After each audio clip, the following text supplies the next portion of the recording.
Isso. Então, são atividades relacionadas à identidade, né, que parte do corpo e vai se ampliando para a família, a casa, a escola, a rua, a comunidade, o bairro, né? Mas aí a gente vai parando por aí, porque a gente só faz uma coisa inicial mesmo, no início do ano. Depois a gente pode fazer um livrinho com essas atividades relacionadas à identidade. A linha do tempo também, né? Dados da criança, pedir para casa, para pesquisar. Então, enfim, todas essas atividades têm o objetivo de conhecer os alunos, de avaliar os conhecimentos prévios deles sobre a leitura e escrita.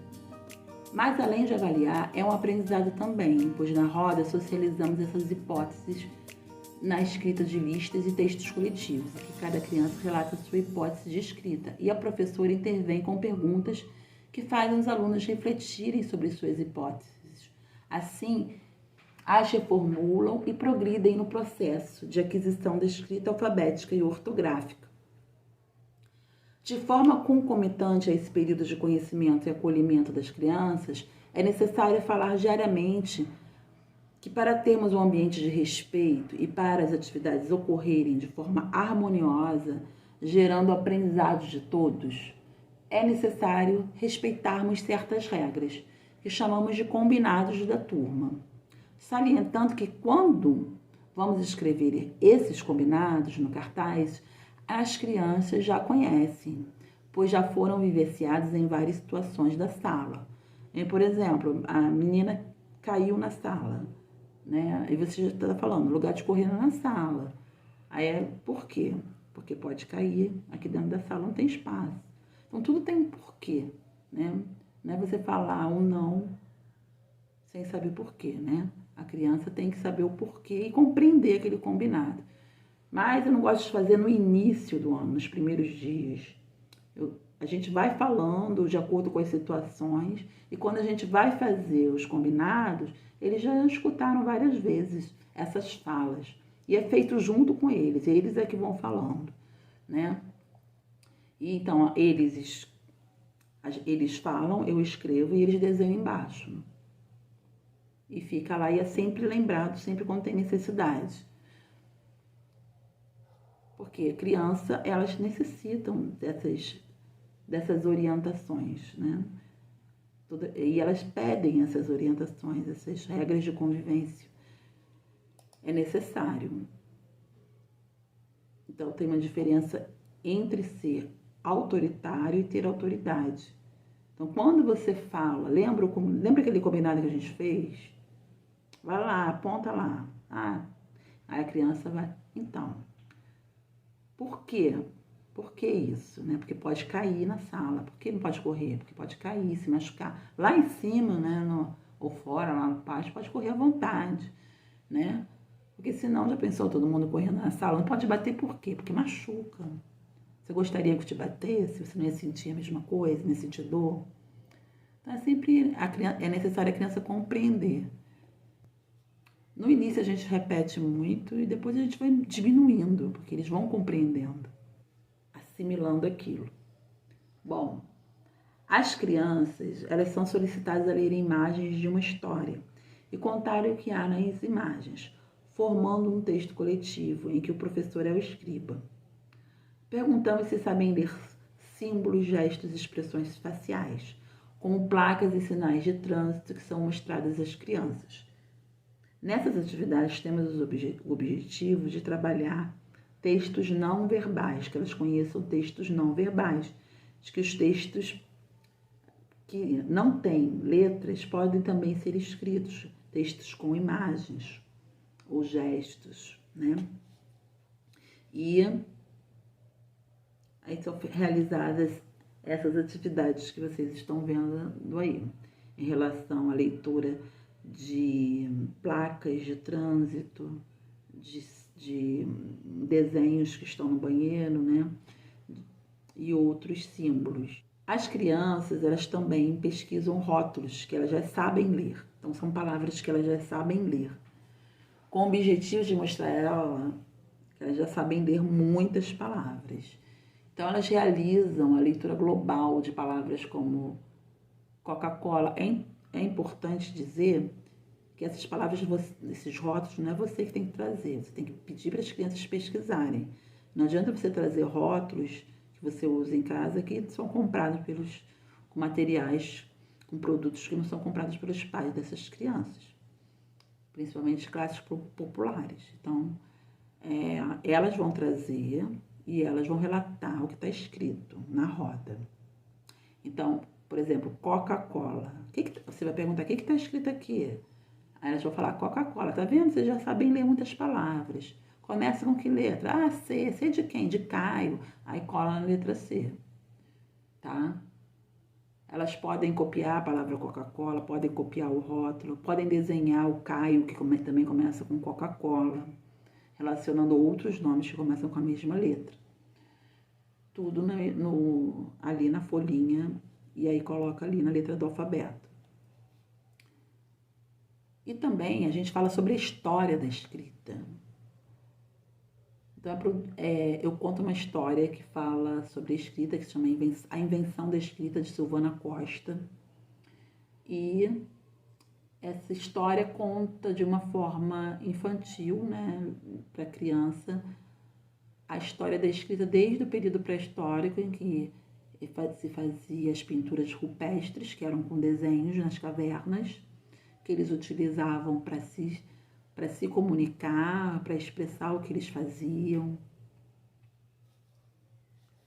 E depois eles também fazem releituras dessas pinturas rupestres e falam o que eles quiseram dizer através das suas pinturas. A gente faz com tinta, pode fazer com tinta natural, mas eu achei muito complicado fazer, e aí a gente fala, tá imitando barro, tá imitando a terra. Então, pode fazer com a terra, pode fazer com argila, tá? Depois, né, eles também conhecem essa história, né, da humanidade até chegar à escrita alfabética que a gente tem, utilizando o alfabeto latino, o alfabeto grego e depois latino, né, utilizando as letras do alfabeto. Mas antes eu faço uma atividade para eles separarem letras de números e eu faço um texto coletivo perguntando para eles para que servem as letras e para que servem os números. E aí eles vão falando. Então eu também levo alguns materiais para a gente também ajudar as crianças. Então tem calendário na sala, tem a contagem, né, que a gente faz dos alunos, tem fita métrica, tem cartas com preços de produtos. Então eles vão vendo tudo isso e vão falando. O número do sapato. Eles vão falando essas funções dos números e também das letras. Então, um dia eu faço dos números, do outro eu faço das letras. E depois eu começo a trabalhar essa noção de número, né? Porque tem muitos ali que entram e não tem. Então, como é que eu inicio essa noção de número? Com parlendas que eles já conhecem, com cantigas que falam de número, que eles já contam, né? Galinha do vizinho, índiozinhos, 2 feijão com arroz.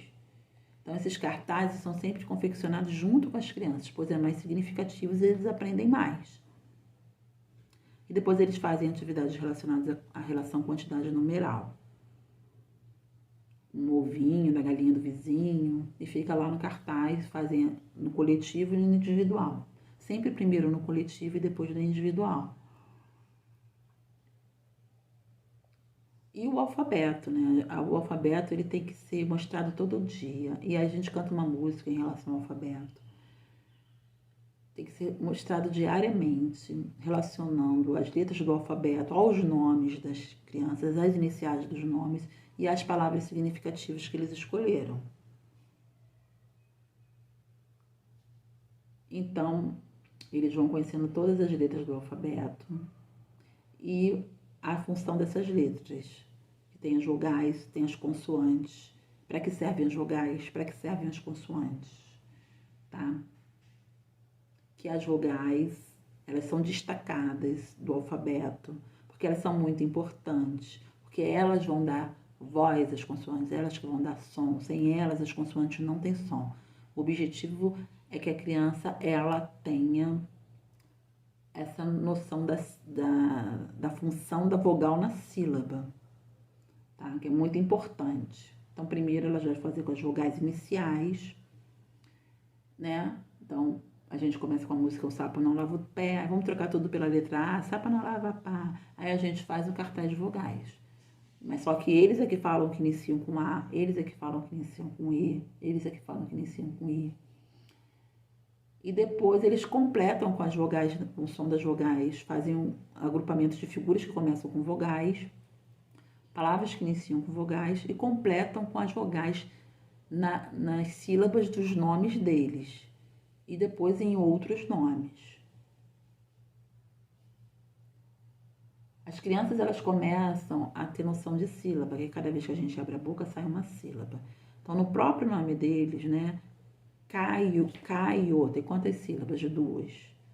Pamela, tem quantas sílabas? 3. A gente faz uma brincadeira, né? Eles sempre contam no dedo. Ou pode pegar palito. Ah, vamos ver quem ganhou, quem tem mais palito. Né? Então, pode fazer uma brincadeira. Então, quem ganhou é quem tem mais sílaba. Então, a gente está desenvolvendo essa consciência da sílaba, né? Então, as crianças, elas realizam atividades, como eu falei, que iniciam com as vogais, mas também com as letras iniciais dos nomes dos alunos, que podem ser consoantes ou vogais, e com os nomes, e relacionar com outros nomes também, de objetos e animais, tá? Essa consciência da letra inicial, a relação fonêmica da letra inicial, é importante para eles começarem a relacionar fonema-grafema. A gente lê o poema Nome de Gente, sobre o nome, e conversa sobre esse poema, trabalha as palavras que rimam, que terminam com som parecido. Aí todas as crianças assinam no cartaz, depois faz pesquisa sobre a origem do nome, o significado, quem escolheu, e contam na roda.